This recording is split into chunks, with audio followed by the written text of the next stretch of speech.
Hi guys, welcome to our first episode of HowTechs hands-on review. What we're going to show you today is the Xperia Tablet Z, which we've just got our hands on. First things first, I'm going to point out a couple of the cool specs for you.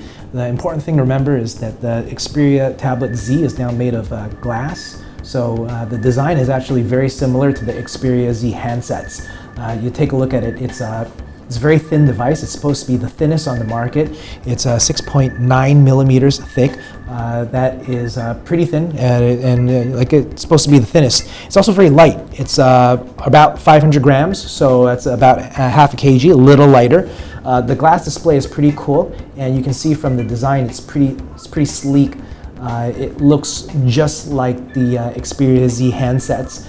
On the back side of it, you've got this nice kind of matte black finish.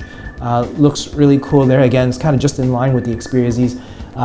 This is a cool device because it's waterproof, and you can see on the sides over here when we start looking at the power buttons. You see the speaker grills here.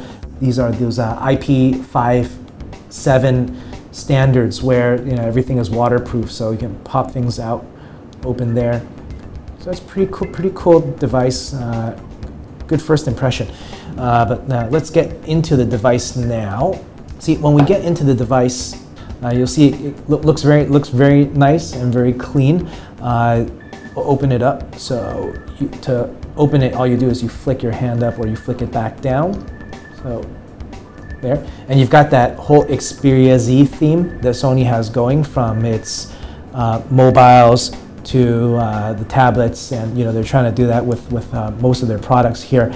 The thing with the display, you can't really see it, but we'll get into more of the apps.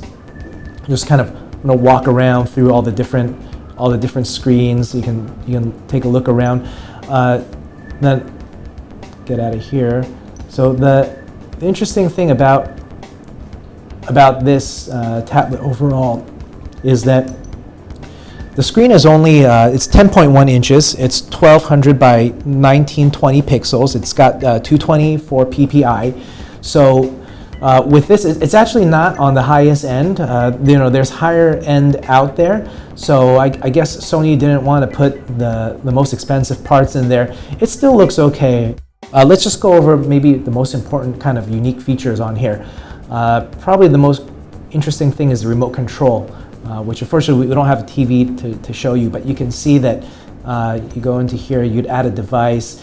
Kind of awkward here though is that you kind of need to know exactly what you've got. So if you're not very technical, you wouldn't be able to set up your device. If you give this to your very untechy grandparents, if you're like me, they'd have to know what manufacturer the TV came from, and there's like a list of, looks like hundreds of TVs here, and I'm sure that once you get into the setups, it's probably going to be pretty difficult as well. Let's see if we can go in. Okay, next, finish. Well, okay, let's just turn on this remote. So this is not really connected to a TV, but you can see it's pretty nice. It's got a remote. You've got all the features. The user interface is very nice.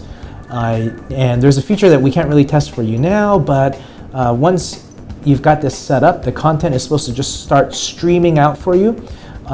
If you're using the content TV channel changer, whatever name they gave it, basically content would start streaming out in tiles, start kind of sliding left and right, and you would just kind of flick the tile of the program you want to watch, and it would just send it to your TV. Bear in mind, it doesn't send it to your TV, it's just telling your TV to change channels, basically. Let's see if there's anything else on here. One other thing that we'd love to try out, but not today, is that apparently if you have a PlayStation 3 DualShock 3 controller, you can actually connect it to the tablet via Bluetooth, and you can play games using your DualShock 3. That is very cool.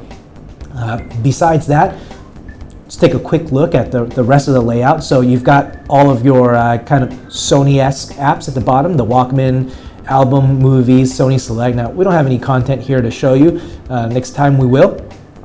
And if you go up here, you've got your widgets, which you can customize with whatever you want.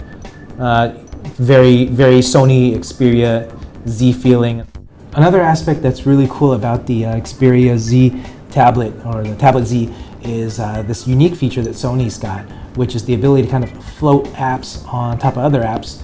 And let me just show you what I mean. So let's say, for example, you've got the default apps here. Open the calculator. You see the calculator just kind of pops up there. You can actually move the calculator with your finger, moving it kind of all around, letting it float wherever you want it to be. So let's say we were in the App Store.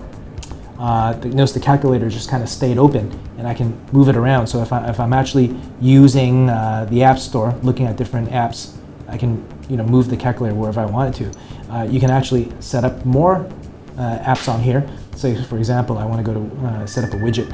So I already added a calendar, but let's say I was adding a different widget. Let's say I was adding Facebook status. Okay. Now I open Facebook status. I'm not logged in, but you can see you press this little corner right here. So we press on this corner and kind of move it around, wherever I want it to be while I'm surfing or playing with whatever app I'm using. So if I go over here, let's see, say pop open the calendar. You can see the calendar is just kind of floating around. Oops, gotta click on that little corner, and then see, then you get your Facebook statuses. That's a pretty unique feature to the Sony Tablet Z right now. So it's one thing to be on the lookout for. And that's pretty much it. The unique points to remember is that this is probably the thinnest and sleekest tablet that's out there yet. They start at 16 gigabytes, go to 32. It's waterproof if you want to take it into the pool or into the bath.